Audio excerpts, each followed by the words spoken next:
Hey everyone, well let's go back to an experiment that we've tried before.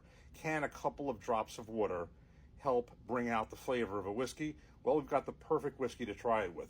I'm going to try it with this Jack Daniel's single barrel proof 131.2 proof. This is the one I just reviewed, and at this high proof, we can definitely make a good argument for using a couple of drops of water in this. Now, I'm going to be honest with you, I liked it just as it is. It definitely has some heat. It definitely is potent.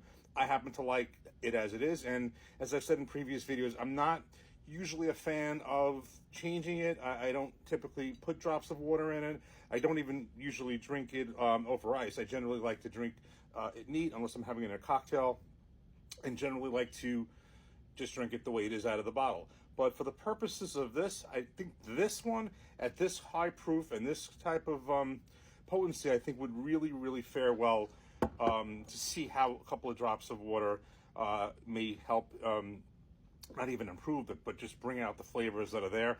And our old friend, the Old Limestone Kentucky mixing water from Old Limestone, I think is the perfect one to do that with. So what we're going to do is I have 2 glasses. I have one here. This is just the regular Jack Daniel's single barrel proof, and I have another one over here that we're going to add a couple of drops of water to. So add a couple of drops of water. That's enough. Okay, so we got those 2 drops in this glass here. And just to refresh, this was the Old Limestone Kentucky mixing water that I ordered from Amazon. I got a 2-pack for around $12. And this is the exact same water that pretty much all the Kentucky distilleries use to make their whiskey. And that is what gives the whiskey its fine taste. And also, it has various elements in here that help improve the whiskey rather than elements that will make it allegedly taste not as good. So anyway, just for the purposes of this one, we have it mixed with a couple of drops of water, this one regular. Just going to get the taste of this first. Cheers. That's so good. Now let's taste this with a couple of drops of the Old Limestone Kentucky mixing water. Cheers.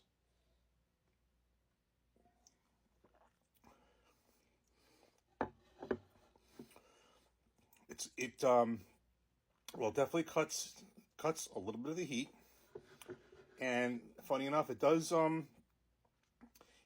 bring out a little bit more of that banana flavor. I do notice a little bit. Let me just try this again.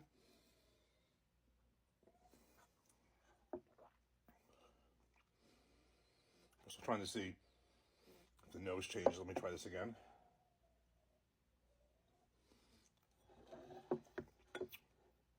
It is subtle. I mean, it cuts the proof a little bit. You have to realize there's not that much in this glass. A couple of drops in here, I would imagine, drops the proof a little bit. But it does bring out some of the flavors. I still like drinking this just on its own, but it is nice to experiment a little bit. I'm also going to try this over an ice cube. And I would imagine, I was thinking of this, that this would make one mean old-fashioned. So let me just try this once more, regular. And with the Kentucky mixing water. Difference is subtle, but there is a difference. And the thing is, in general, water does help bring out some of the flavors in any whiskey. And of course, this water, supposedly does that even more. And I can tell you for a fact, the one thing we did do, it's subtle, but when I did put the Kentucky limestone water against just regular water, it certainly was purer, and it certainly tasted better. But in general, whether it be this water or any water, yes, it does help, it does bring the proof down, bring some of the heat down, and also helps bring some of the flavors out. So yeah, it's subtle, and it's not something that's going to be completely changed, but there is certainly whatever is in that glass kind of like opens it up a little bit and helps bring out some of the flavors. So while I will continue to drink it this way, it is nice to kind of alternate the way you do drink it. Try this over a cube, and I am curious at some point to put this in an old fashioned. I imagine that'll have a lot of nice flavor. Cheers! Thanks for watching. Take care.